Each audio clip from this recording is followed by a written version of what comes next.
Fantastic Four First Steps mysterious bracelet could have important Avengers in-game or Spider-Verse connections. So what could it be? Oh, what?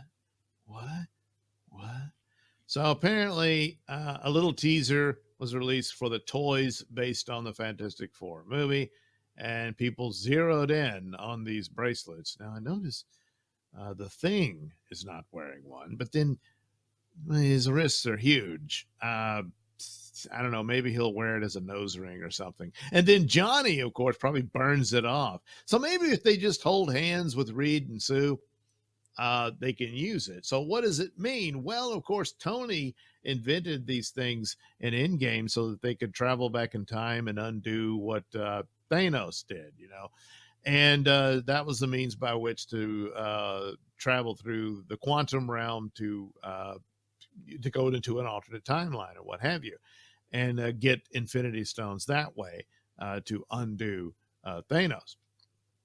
So that's the theory, is that this is a similar technology. I didn't see the Spider-Verse things where they're saying a similar device was in there because it's Spider-Verse. So, of course, it's the different Spider-Men and Spider-Girls and Spider-People meet one another in the multiverse of spiders.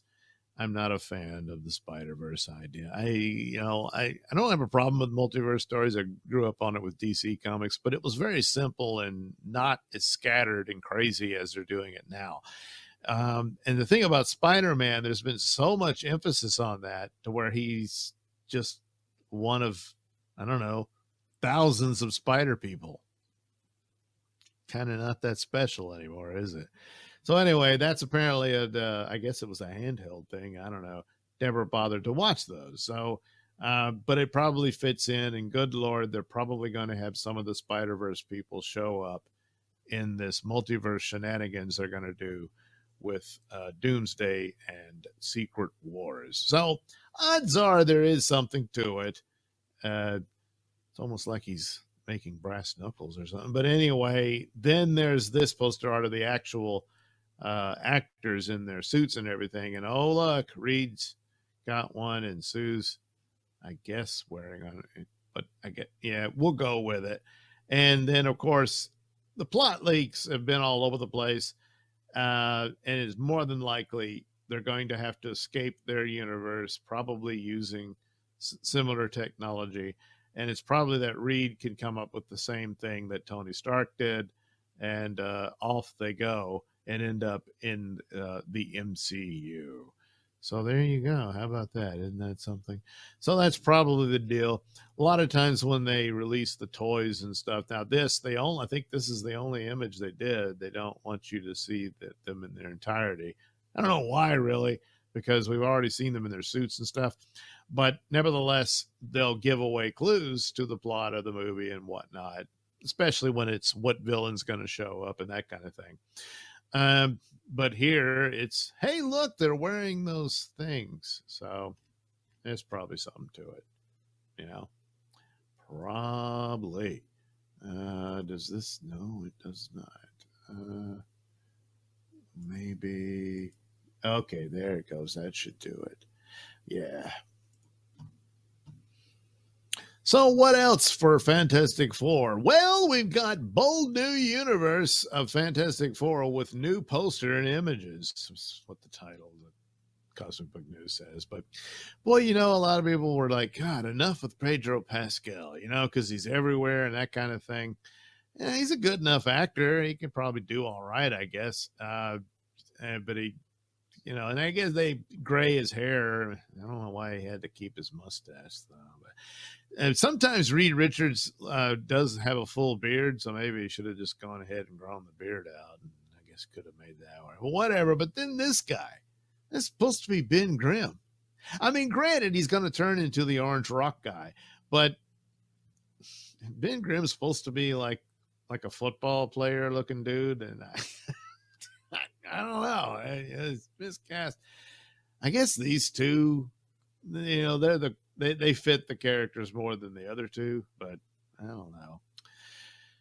Yeah, I don't know. But anyway, I do like the retro sci-fi aesthetic they're using from the 60s, since the 60s was their era. And depending on however this alternate universe functions, my guess is they are in the actual 60s for their film. In a lot of ways, they probably should have just scrapped the entire MCU and just said, we're starting over with Fantastic Four. It's this universe. And done that, you know. But I don't think that's how it's going to happen. So Empire Magazine caught up with director Matt Shackman, who shared the fantastic fall of the biggest celebrities on their planet, which is set in a different universe. They're astronauts who become even more famous when they come home with superpowers. This is very much about the spirit of the space race. It's about JFK and optimism. It's imagining these four going into space instead of Neil Armstrong and Buzz Aldrin.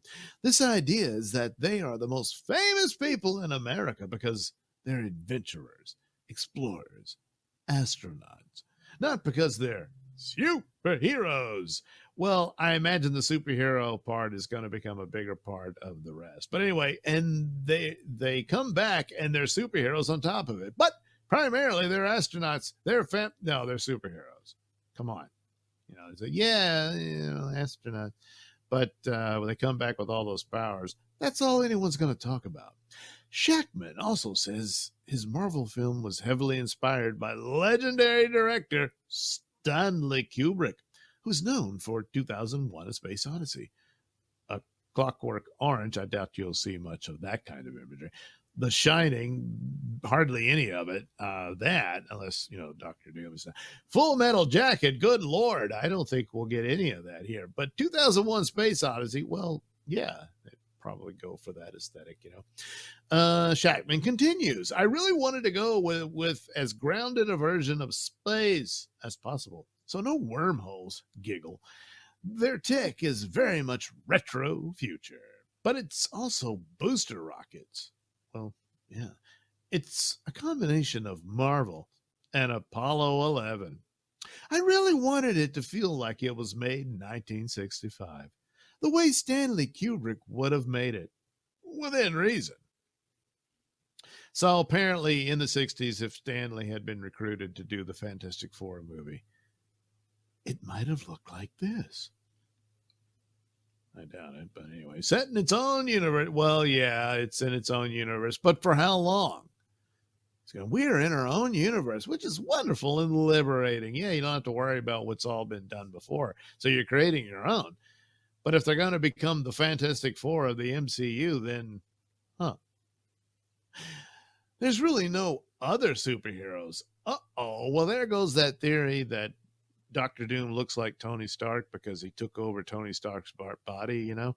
But then again, maybe Tony Stark does exist here. They're it in this universe. I love the interconnected Marvel universe, but we get to do something so new and so different. Oh, wait. There's no running into Iron Man or whatever. Oh, well, there goes that theory. I was going to say that Tony Stark still exists. He just never became Iron Man, you know. And then Dr. Doom takes him over, swaps bodies with him, and leaves him in his old scarred, messed up body, and I don't know, tosses him out of a window or whatever. But it says Iron Man or whatever. Could that mean no Tony Stark? Or does it just mean no Iron Man or Captain America or Hulk or any of that? You know, maybe that's what he means. Maybe there could still be a Tony Stark in that universe. Anyways, eventually this world will meet up with other worlds. Yeah, in the next movie, Doomsday. But for now, this is our own little corner. Yep, for now, until they destroy it all. You know, or Galactus eats it. Something like that. So the plot, set against the vibrant backdrop of a 1960s inspired. So they say it like that. But does it mean it's actually the 60s? Or does it just mean it looks like the 60s? I don't know. Retro futuristic world, Marvel Studios, The Fantastic Fall, First Steps, introduces Marvel's first family. Reed Richards, Mr. Fantastic, Sue Storm, Invisible Woman, Johnny Storm, Human Torch, and Ben Grimm, the Thing, as they face their most daunting challenge yet. forced to balance their roles as heroes with the strength of their family bond. They must defend Earth from a ravenous space god called Galactus and his enigmatic herald Silver Surfer, who's suddenly a woman now. And if Galactus's plan to devour the entire planet and everyone on it weren't bad enough, it suddenly gets very personal. I don't know. Does Galactus flash them before he destroys everything or something? You know. But anyway, there you go. That's the Fantastic Four. Whoops. Uh-oh, things have changed since I taped that little segment. By now, I'm sure you've heard about the interview that the cast of Fantastic Four First Steps did with, what's it called? Oh, Ew. Oh, wait, that's Entertainment Weekly. So anyway, Kirby, and I forget the other guy's name. Yeah, the guy playing Johnny Storm, and of course Vanessa Kirby playing Sue Storm.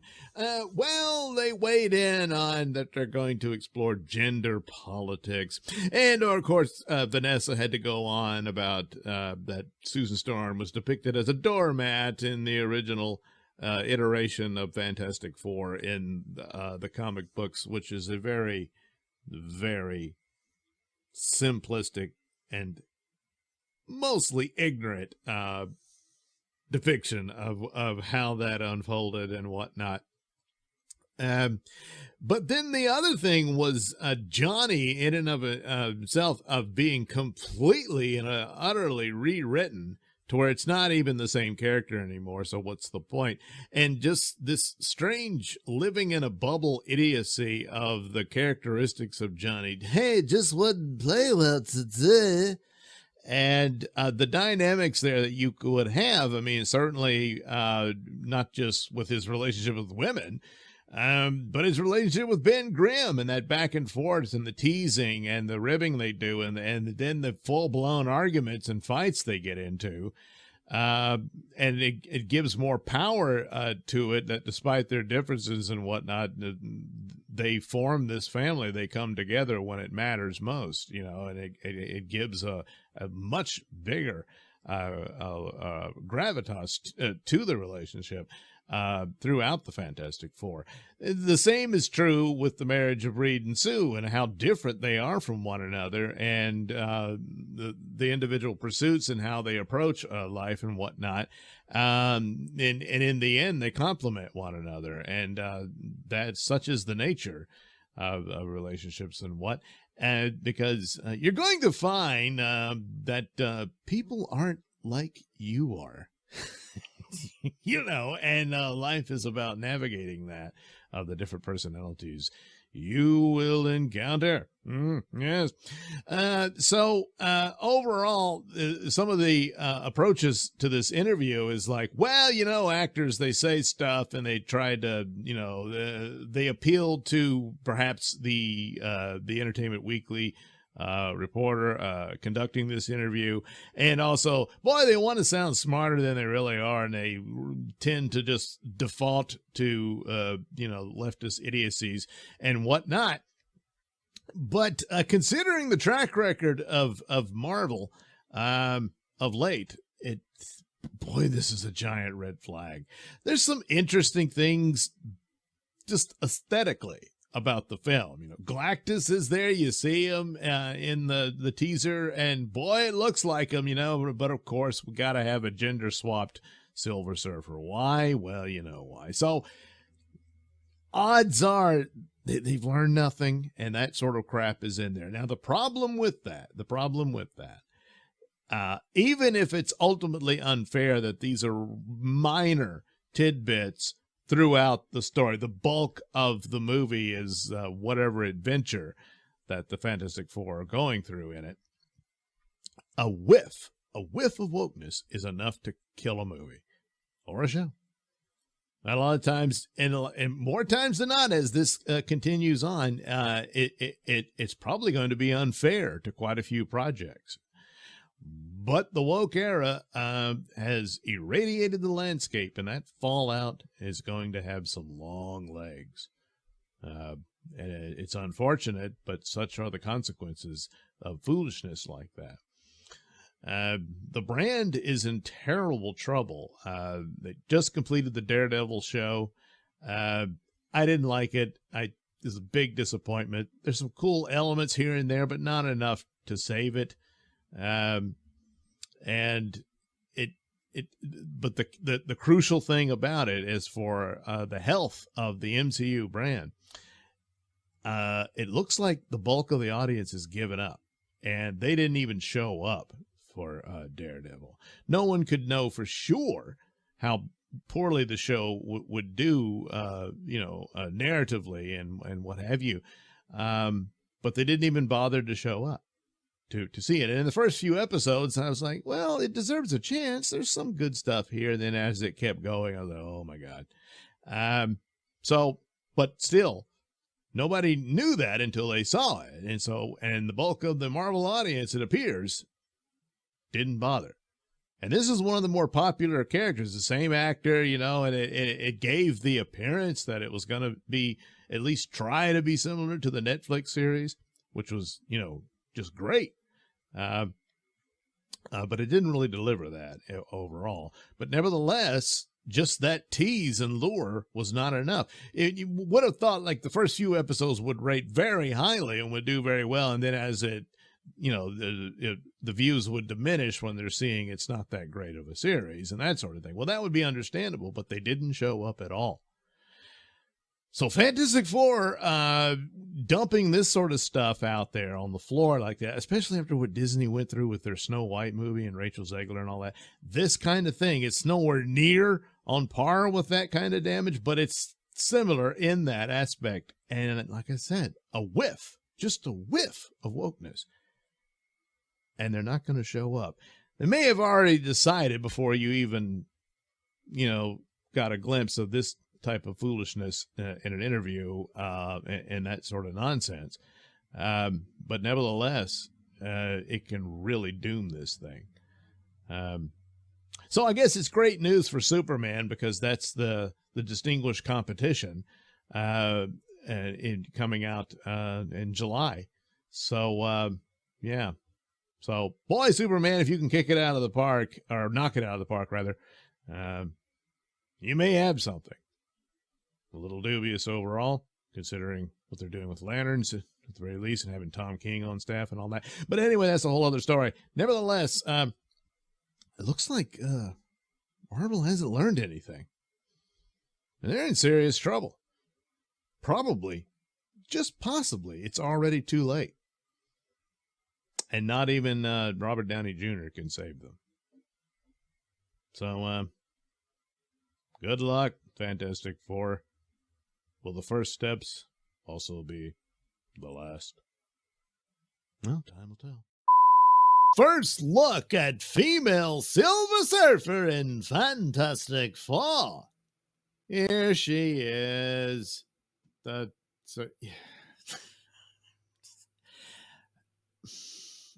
concept was stupid to begin with, and plenty of idiots keep saying, hey, this is canonical to the comic books, for a brief panel in Earth X, a story that talks about the distant future where Silver Surfer reunites with Shala Bal, his girlfriend, love of his life and all that sort of thing.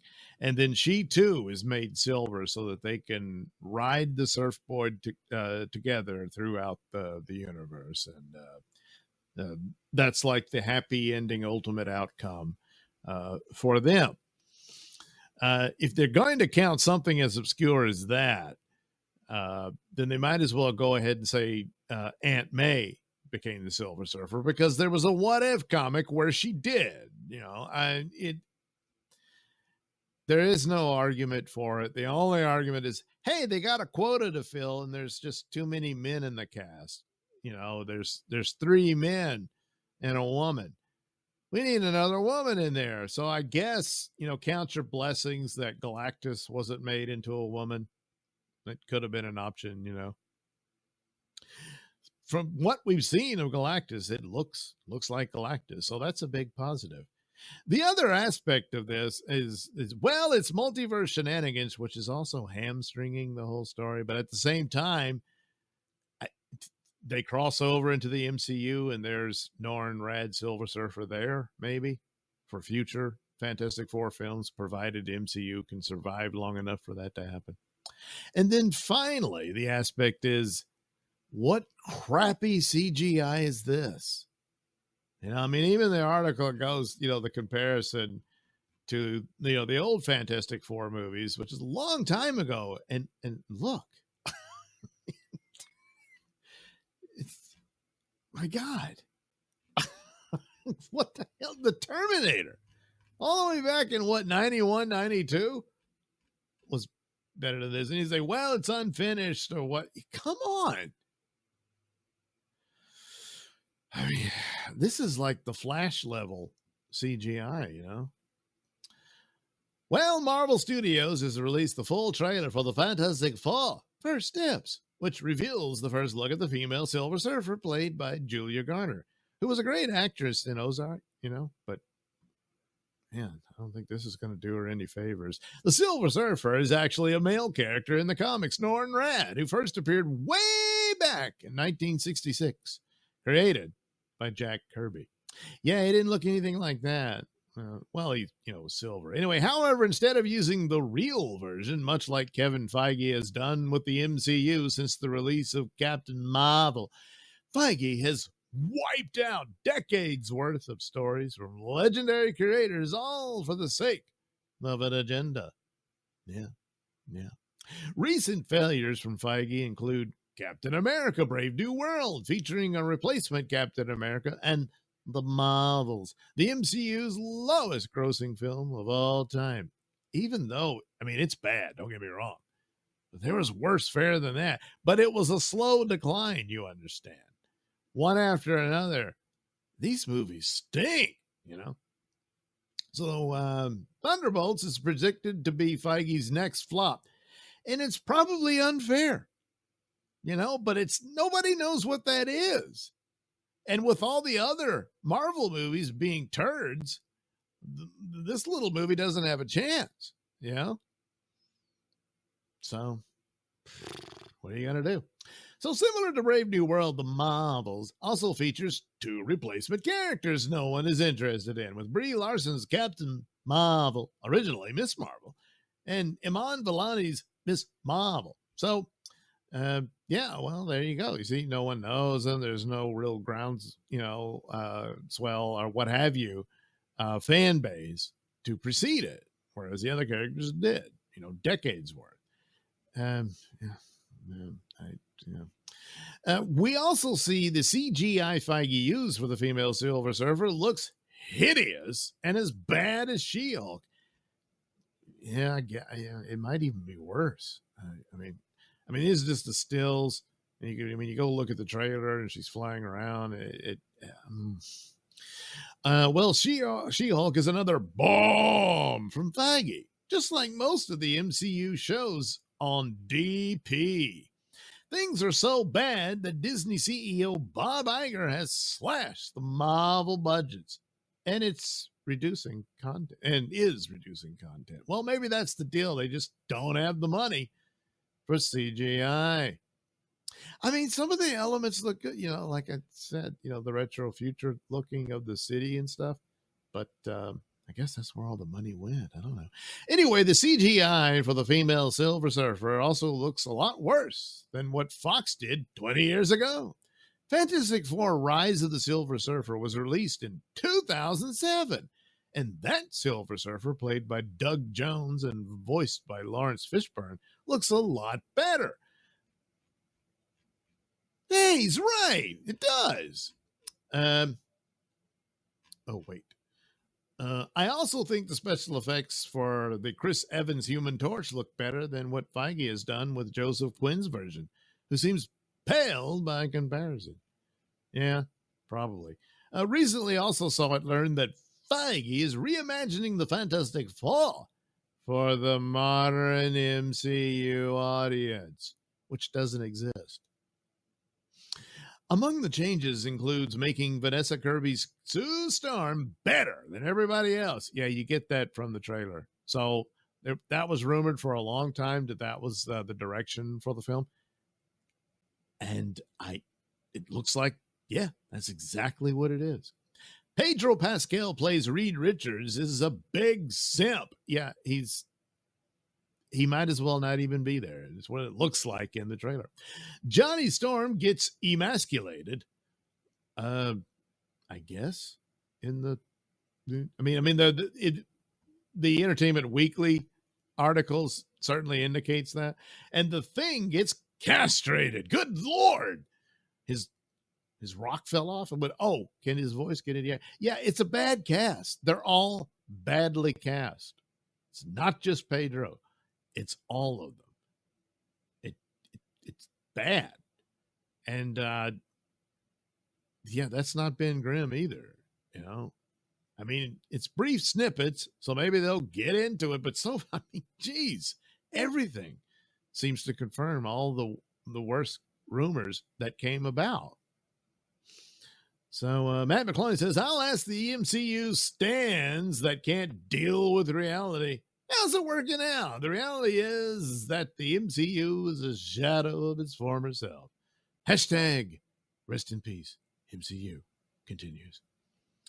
See, there's like artwork for what Silver Surfer's supposed to look like, you know? And then look at this, old image from an old movie. Yeah, it looks just like him, huh? Yeah, it looks, yeah. And then, yeah.